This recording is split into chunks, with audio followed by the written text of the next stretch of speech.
Hello everyone, welcome to केमहू। आज हम ब्रोंस्टेड-लोरी कंसेप्ट के बारे में बात करेंगे। इससे पहले वाले वीडियो में हमने आरएनएस कंसेप्ट के बारे में बात की थी। तो आरएनएस ने सबसे पहले एसिड और बेस के बारे में बताया था और उसने ये बताया था कि ऐसे कंपाउंड्स जिनको जल में घोलने पर वो H+ आयन देते हैं उनको उसने एसिड बोला, और ऐसे कंपाउंड्स जिनको जल में घोलने पर वो OH आयंस देते हैं उनको बेस बोला। ठीक है, लेकिन उसके साथ में उसकी कई लिमिटेशंस थी। ठीक है, जैसे कि कोई भी कंपाउंड है, अगर वो वाटर में डिसॉल्व है तभी वो एसिड या बेस की तरह बिहेव करेगा, या फिर वो H+ डोनेट करेगा तभी वो एसिड की तरह बिहेव करेगा, और अगर OH- डोनेट करेगा तभी वो बेस की तरह बिहेव करेगा। तो उसके साथ साथ में सबसे पहले उसने एसिड और बेस के बारे में बताया, इसलिए उसके जो थ्योरी थी उसमें बहुत ज्यादा लिमिटेशंस थी। तो उसके बाद में ब्रोंस्टेड-लोरी आए। अब देखो, आरएनएस ने ये बताया था कि जितने भी एसिड या बेस होते हैं वो वाटर में डिसॉल्व होते हैं, उसके अकॉर्डिंग ये था। लेकिन ऐसा थोड़ी होता है, कई कंपाउंड्स ऐसे होते हैं जो वाटर में डिसॉल्व नहीं होते हैं फिर भी वो एसिड या बेस की तरह बिहेव करते हैं। तो इनके बारे में आरएनएस नहीं बता पाया था। तो इसके बाद में आरएनएस कंसेप्ट में कुछ सुधार किया गया, और फिर हमारे दूसरे साइंटिस्ट आए ब्रोंस्टेड-लोरी। ठीक है, ये दो साइंटिस्ट अलग अलग। ठीक है, तो ब्रोंस्टेड-लोरी ने दूसरा कंसेप्ट दिया एसिड और बेस के बारे में। तो ब्रोंस्टेड ने ये बताया कि ऐसे कंपाउंड्स, इसने पहली चीज तो ये की थी कि वाटर को ही एज ए सॉल्वेंट यूज नहीं किया था। इसने ये बोला कि किसी भी सॉल्वेंट में अगर कोई कंपाउंड प्रोटॉन डोनेट करता है, प्रोटॉन का मतलब क्या हो गया, H+ होता है मेनली। ठीक है, आपका जो H+ है प्रोटॉन लिख दो या फिर H+ लिख दो। ठीक है, तो अकॉर्डिंग टू ब्रोंस्टेड-लोरी ऐसे कंपाउंड्स जो सॉल्यूशन में H+ आयन या प्रोटॉन डोनेट करते हैं उनको एसिड बोला, तथा ऐसे कंपाउंड जो इस H+ को या इस प्रोटॉन को एक्सेप्ट कर ले उसको उसने बेस बोला। मतलब हम सीधा सीधा अगर बोलना चाहें तो ऐसा भी बोल सकते हैं कि ऐसे कंपाउंड्स जो जल में नहीं, जो सॉल्यूशन में प्रोटॉन डोनेट करते हैं वो एसिड कहलाते हैं, और जो किसी भी सॉल्यूशन से H+ को ग्रहण करते हैं वो बेस कहलाते हैं। ठीक है, तो इसने क्या लिखा है, इसके एक बार हम डेफिनेशन लिखते हैं।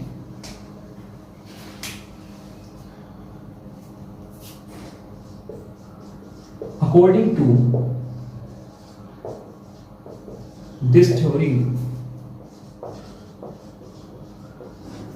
those substances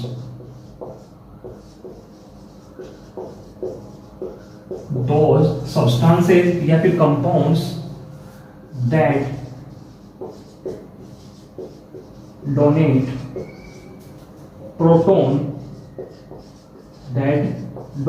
protons in the solution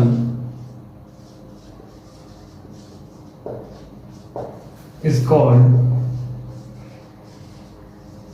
acids, and those compound भी लिख सकते हो आप, सब्सटेंस भी लिख सकते हो। ठीक है, एंड दोज कंपाउंड्स which या फिर that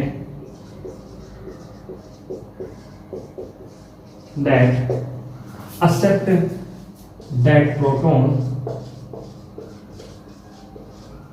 is called bases या बेस। ठीक है, तो ऐसे कंपाउंड्स जो सॉल्यूशन में H+ आयन या फिर प्रोटॉन डोनेट करते हैं उनको एसिड कहते हैं, और ऐसे कंपाउंड्स जो सॉल्यूशन से H+ या प्रोटॉन को एक्सेप्ट कर लेते हैं उनको बेस बोलते हैं। ठीक है, ये अकॉर्डिंग टू ब्रोंस्टेड-लोरी कंसेप्ट है। ठीक है, ब्रोंस्टेड-लोरी ने बताया था।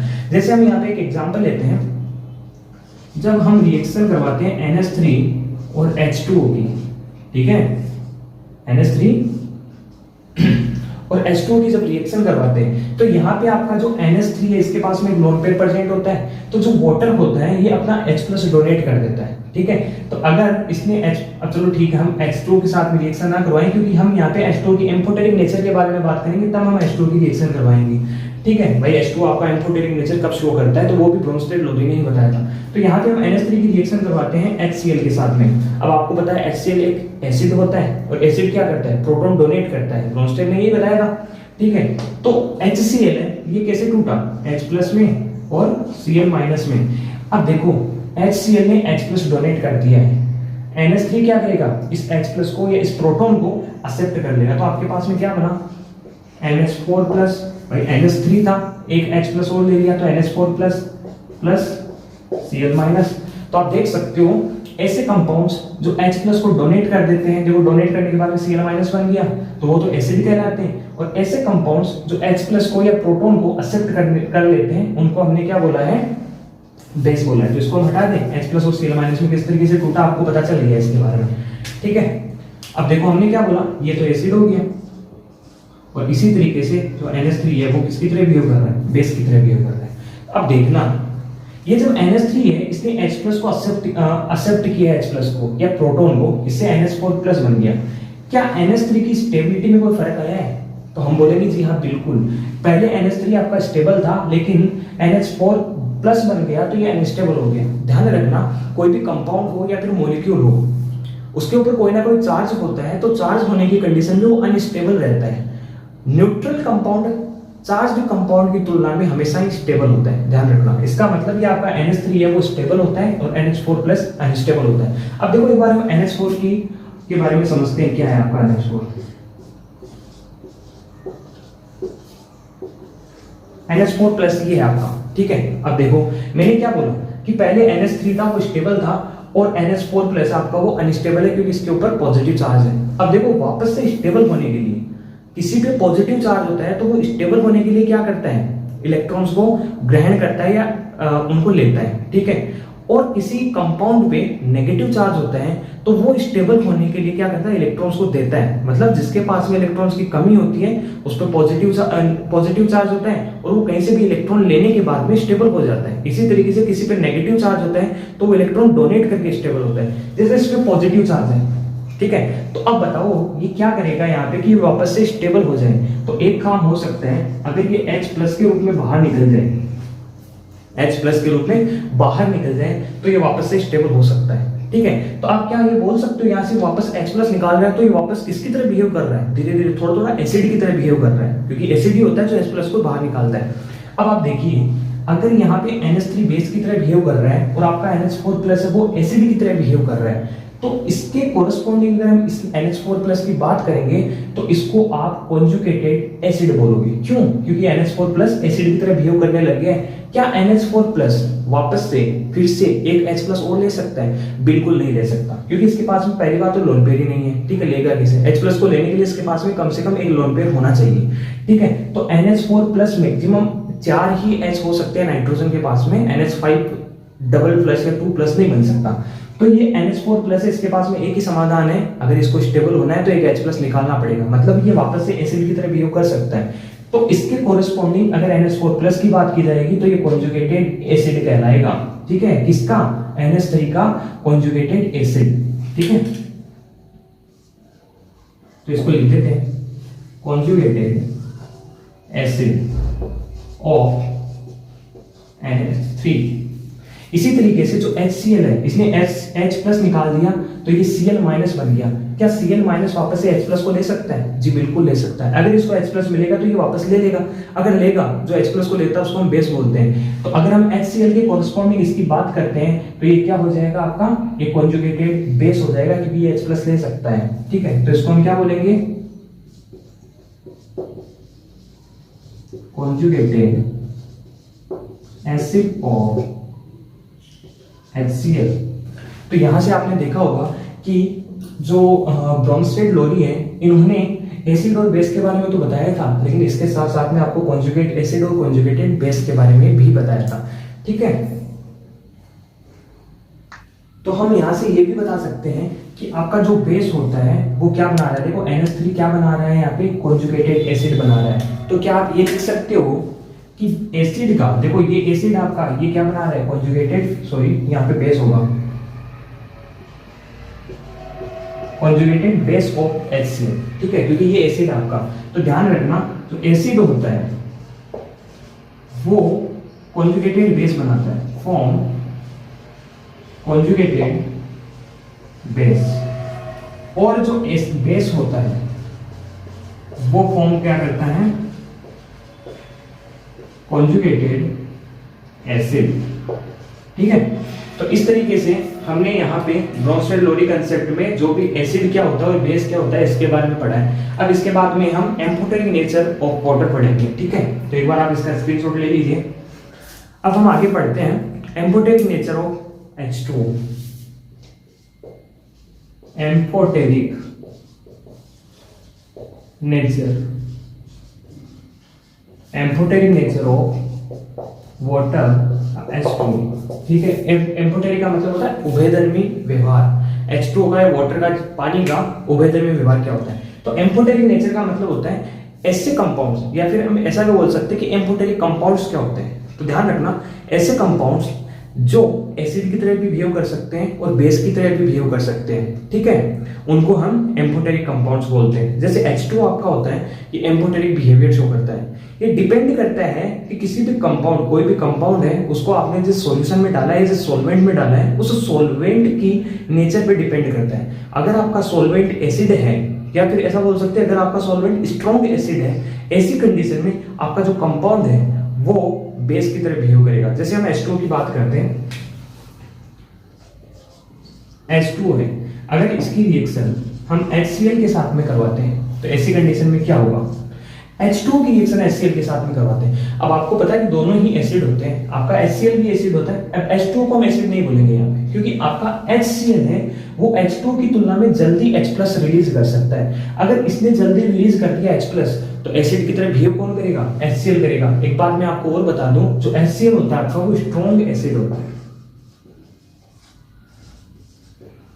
ठीक है। अगर ये स्ट्रॉन्ग एसिड है तो ये H+ रिलीज करेगा, ठीक है, और ये स्ट्रॉन्ग नहीं होता आपका, ये एम्फोटेरिक नेचर है। मतलब ये क्या सोचेगा कि भाई तू H+ अगर मुझे दे रहा है तो मुझे लेना ही पड़ेगा, क्योंकि मैं तो तुझे H+ नहीं दे सकता, क्योंकि तू तो एसिड की तरह बिहेव कर रहा है। दैट मींस अगर HCl आपका हमेशा से ही एसिड की तरह बिहेव करता है और स्ट्रॉन्ग एसिड है, मतलब ये तो किसी भी हालत में H+ निकालेगा ही निकालेगा। तो अगर इसने H+ निकाल दिया तो H2O को मजबूरी में H+ को लेना पड़ेगा। कैसे लेगा? ऑक्सीजन के पास में लोन पेयर प्रेजेंट होते हैं, ठीक है। तो अगर HCl के साथ में हम H2 की रिएक्शन करवाएंगे तो आपका H2 किसकी तरह बिहेव करेगा? बेस की तरह बिहेव करेगा। अब देखो आगे बनाते हैं, इस H+ को इस ऑक्सीजन ने अपना लोन पेयर दिया और इस H को अपने साथ में जोड़ लिया और क्या बना? H3O plus Cl-। अब आप देख सकते हो H2 यहाँ पे बेस है, तो इसके कोरिस्पॉन्डिंग इसको आप क्या बोलोगे? एसिड बोलोगे। और कौन सा? कॉन्जुगेटेड एसिड, और कॉन्जुगेटेड एसिड ऑफ H2O। और अब इस एसिड से आपके पास में Cl- बना है, HCl से Cl- बना है, तो ये Cl- इसके कोरिस्पॉन्डिंग क्या कहलाएगा? Conjugated base, conjugated base of HCl, ठीक है। तो आपने यहाँ पे भी देख लिया कि बेस की तरह कौन बिहेव कर रहा है, एसिड की तरह कौन बिहेव कर रहा है, और आगे आपके पास में कॉन्जुगेटेड एसिड कौन बन रहा है और कॉन्जुगेटेड बेस कौन बन रहा है। अब देखो यहाँ पे H2O ने क्या किया है, यहाँ पे H2O आपका बेस की तरह बिहेव कर रहा है, लेकिन अगर हम H2 की रिएक्शन HCl के साथ में न करवा के NH3 के साथ में करवाते, तो आपको पता होना चाहिए कि H2 और NH3 में से स्ट्रॉन्ग बेस की तरह बिहेव कौन करता है? NH3 करता है। आपका NH3 स्ट्रॉन्ग बेस होता है। अब अगर NH3 आपका स्ट्रॉन्ग बेस है तो ये क्या बोलेगा कि मैं तो किसी भी हालत में अगर मुझे प्रोटॉन मिलेगा तो मैं तो प्रोटॉन को एक्सेप्ट कर लूंगा। अब अगर ये किसी भी हालत में H+ को एक्सेप्ट कर सकता है, प्रोटॉन को एक्सेप्ट कर सकता है, तो H2O को मजबूरी में अपना H+ को देना पड़ेगा, ठीक है, क्योंकि H2O आपका कोई स्ट्रॉन्ग बेस नहीं है, कोई स्ट्रॉन्ग एसिड नहीं है, इसकी नेचर एम्फोटेरिक होती है। इसके पास में स्ट्रॉन्ग एसिड आता है तो ये बेस की तरह बिहेव कर लेता है, अगर स्ट्रॉन्ग बेस आता है ऐसी कंडीशन में ये एसिड की तरह बिहेव कर लेता है, ठीक है। तो यहाँ पे अगर इसके पास में स्ट्रॉन्ग बेस आ गया है तो ये कहीं ना कहीं से H+ लेने की कोशिश करेगा, तो H2 क्या बोलेगा? मेरे से ले ले तो H+, तो ये अपना H+ इसको डोनेट कर देगा। तो ये किसकी तरह बिहेव करेगा? यहाँ पे ये अगर बेस की तरह किया तो ये एसिड की तरह बिहेव करेगा। और आगे जब इसकी रिएक्शन हम करेंगे तो NH3 ने क्या किया? इससे एक H+ को अपने साथ में जोड़ दिया और किसमें कन्वर्ट हो गया?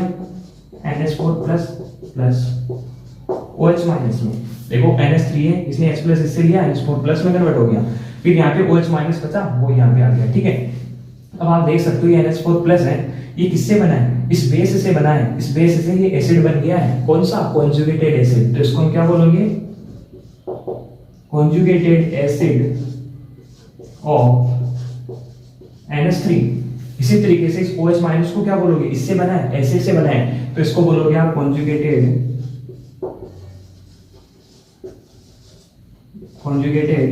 Base of H2। तो इस तरीके से हमने यहाँ पे देखा है कि एक बार तो H2 है वो बेस की तरह बिहेव करता है और एक बार H2 एसिड की तरह बिहेव करता है। ये दोनों ही चीजें किस पर डिपेंड करती है कि इसकी रिएक्शन किसके साथ में करवा रहे हैं। पहले हमने स्ट्रॉन्ग एसिड के साथ में करवाई, तब ये बेस की तरह बिहेव करने लगा। जब स्ट्रॉन्ग बेस के साथ में करवाई तो इसने एसिड के साथ में एसिड की तरह ये बिहेव करने लग गया। और इसी अकॉर्डिंग आपके पास में कॉन्जुगेटेड एसिड और कॉन्जुगेटेड बेस बनेंगे। ध्यान रखना, जब भी आपके पास में एसिड होता है तो हमेशा उससे कॉन्जुगेटेड बेस बनता है और बेस से कॉन्जुगेटेड एसिड बनता है। ठीक है, आप एक बार ये एम्फोटेरिक नेचर है H2 की, इसके बारे में भी आप स्क्रीनशॉट ले लीजिए। इसके बाद में हम लिमिटेशंस ऑफ ब्रोंस्टेड-लोरी कंसेप्ट पढ़ेंगे। ठीक है, चलो इसके बाद में हम लिमिटेशंस की बात करते हैं। ब्रोंस्टेड-लोरी कंसेप्ट है, इसकी लिमिटेशंस क्या क्या है इसके बारे में बात करते हैं। कोई भी कंसेप्ट है उसकी कुछ ना कुछ लिमिटेशंस रह ही जाती है। ठीक है, लिमिटेशंस। ठीक है, तो सबसे पहली लिमिटेशंस की अगर हम बात करें तो ब्रोंस्टेड-लोरी ने क्या बताया कि कोई भी कंपाउंड एसिड की तरह बिहेव तब करता है जब वो किसी भी सॉल्यूशन में प्रोटॉन डोनेट करता है, और जो कंपाउंड प्रोटॉन को एक्सेप्ट करते हैं वो बेस की तरह बिहेव करते हैं। ठीक है, लेकिन कई कंपाउंड्स आपके पास में ऐसे भी होते हैं जिनके पास में प्रोटॉन होता ही नहीं है। अगर जिनके पास में प्रोटॉन होता ही नहीं है तो कैसे तो वो प्रोटॉन डोनेट करेंगे और कैसे कोई प्रोटॉन को एक्सेप्ट करेगा। ठीक है, तो हम ये बोल सकते हैं कि जो ब्रोंस्टेड-लोरी का कंसेप्ट है वो भी सभी प्रकार के कॉम्प्लेक्सेस पे या सभी प्रकार के कंपाउंड्स पे लागू नहीं होता है। या फिर ऐसा बोल सकते हैं कि ऐसे कंपाउंड जिनके पास में प्रोटॉन होता नहीं है उन पे ब्रोंस्टेड-लोरी कंसेप्ट आपका लागू ही नहीं होता है। ठीक है, तो ये आपका पहला लिमिटेशन हम बोले तो पहली लिमिटेशन हो गई कि ओनली उन्हीं कंपाउंड्स पे लागू होता है ब्रोंस्टेड-लोरी कंसेप्ट जिनके पास में प्रोटॉन होता है डोनेट करने के लिए या फिर जो प्रोटॉन को एक्सेप्ट कर सके। ठीक है, अब हम दूसरी लिमिटेशन के बारे में बात करेंगे। तो दूसरी लिमिटेशन ये है कि ब्रोंस्टेड-लोरी ने ये बताया था कि कोई भी कंपाउंड आपका, जैसे हमने अभी H2 के बारे में देखा था कि वो उसकी एम्फोटेरिक नेचर होती है, तो कोई भी कंपाउंड कभी तो एसिड की तरह बिहेव करता है और कभी वो बेस की तरह बिहेव करने लग जाता है। और ये सब कुछ चीजें डिपेंड किस पर करती हैं कि उसके लिए हम उसे किस सॉल्वेंट में रख रहे हैं। ठीक है, जैसे आपने H2 को HCl के साथ में जब किया था, उस HCl के साथ में जब रिएक्शन करवाई थी तो H2 आपका बेस की तरह बिहेव कर रहा था, और वहीं पे जब H2 की रिएक्शन आपने NH3 के साथ में करवाई, ऐसी कंडीशन में आपका H2 है वो किसकी तरह बिहेव करने लग गया, एसिड की तरह। तो इस कंसेप्ट में ये बताया गया है कि कोई भी कंपाउंड आपका एसिड की तरह बिहेव करेगा या फिर बेस की तरह, ये बताने के लिए उसको पूरी प्रोसेस बतानी पड़ेगी कि हमने सॉल्वेंट क्या लिया है। ठीक है, अगर हमें सॉल्वेंट के बारे में पता नहीं है तो हम कंपाउंड के बारे में बता नहीं सकते कि वो एसिड की तरह बिहेव करेगा या फिर बेस की तरह बिहेव करेगा। ठीक है, जैसे अगर हम बात करें H2SO4 की, H2SO4, तो H2SO4 होता है इज ए स्ट्रॉन्ग एसिड। ठीक है, H2SO4 क्या होता है, आपका स्ट्रॉन्ग एसिड होता है, लेकिन जब इसकी रिएक्शन HClO4 के साथ में करवाई जाती है तो ये भी बेस की तरह बिहेव करने लग जाता है। देखो H2SO4, जब इसकी रिएक्शन हम HClO4 के साथ में करवाते हैं तो यहाँ पे होगा क्या कि जो आपका HClO4 है वो स्ट्रॉन्ग एसिड होता है। अगर आपने दो एसिड ले रखे हैं तो इनमें जो स्ट्रॉन्ग होता है वो अपना प्रभाव दिखाएगा। तो यहाँ पे जो HClO4 है वो H2SO4 की तुलना में स्ट्रॉन्ग एसिड होता है, स्ट्रॉन्ग एसिड होता है। इसका मतलब ये तो अपना H+ डोनेट ही करेगा। अगर इसने H+ को डोनेट कर दिया तो H+ को लेने वाला भी तो कोई होना चाहिए। या फिर ऐसा बोल सकते हैं कि HClO4 ने जब अपना प्रोटॉन को डोनेट कर दिया तो ये ऐसा तो है नहीं कि H+ आपका या प्रोटॉन है वो फ्रीली मूवमेंट करता रहेगा, नहीं करेगा। इस प्रोटॉन को H2SO4 को एक्सेप्ट करना ही पड़ेगा। ऐसी कंडीशन में जो H2SO4 आपका उसको बेस की तरह बिहेव करना पड़ेगा। तो होगा क्या, HClO4 ने H+ निकाल दिया तो किस में कन्वर्ट हो गया, ClO4 माइनस में कन्वर्ट हो गया। और जो H2SO4 है इसने इस H को या H+ को अपने साथ में ऐड कर लिया है। ऐसी कंडीशन में हुआ क्या, जो H2SO4 है वो किस में कन्वर्ट हो गया, H3SO4 प्लस में कन्वर्ट हो गया। अब यहाँ पे हम ये भी बता सकते हैं कि ये अगर बेस है तो इसके लिए H2SO4 की कोरिस्पॉन्डिंग H3SO4 प्लस आपका कॉन्जुगेटेड एसिड होता है। उसी तरीके से जो HClO4 है इसके कोरिस्पॉन्डिंग आपका जो ClO4 माइनस है वो कॉन्जुगेटेड बेस की तरह बिहेव करेगा। ठीक है, तो हमने यहाँ पे इनको आप लिख सकते हो, कोई दिक्कत नहीं। इसी तरीके से हम तीसरी लिमिटेशन के बारे में बात करेंगे। जिस तरीके से आरएनएस था उन्होंने एक तो LCl3 के बारे में नहीं बताया था, BF3 के बारे में नहीं बताया था। आपको पता है BF3 और LCl3 एसिडिक नेचर रखते हैं। तो उसी तरीके से ब्रोंस्टेड जो लोरी है इन्होंने भी BF3 और AlCl3 की एसिडिक नेचर के बारे में ये भी नहीं बता पाया था। ठीक है, आपका BF3 है वो एसिडिक नेचर क्यों रखता है, उसी तरीके से जो AlCl3 है ये अपनी एसिडिक नेचर क्यों रखता है, इसके बारे में ब्रोंस्टेड लोरी नहीं समझा पाया था। ठीक है, तो इस तरीके से हमने ब्रोंस्टेड लोरी की लिमिटेशन देखी है। इससे पहले हमने ये देखा है कि कोई भी कंपाउंड आपका एसिडिक नेचर कब शो करेगा और कब वो बेसिक नेचर शो करेगा। आरएनएस सबसे पहले आया था, उसने जितने भी जो ये प्रैक्टिकल किए थे वो सबके सब वाटर को एज ए सॉल्वेंट लेके किए थे, लेकिन इन्होंने वाटर को सॉल्वेंट नहीं लिया। ये बोलना ये चाहते हैं कि कोई भी कंपाउंड आपका किसी भी सॉल्वेंट में अगर प्रोटॉन डोनेट करता है तो वो एसिड की तरह बिहेव करेगा, और कोई दूसरा कंपाउंड अगर प्रोटॉन को एक्सेप्ट करता है तो वो बेस की तरह बिहेव करेगा। ठीक है, तो इस तरीके से हमारा ब्रोंस्टेड लोरी कंसेप्ट भी कंप्लीट होता है। अगर आपको वीडियो अच्छा लगा हो तो लाइक कर दीजिए और चैनल को सब्सक्राइब कर दीजिए।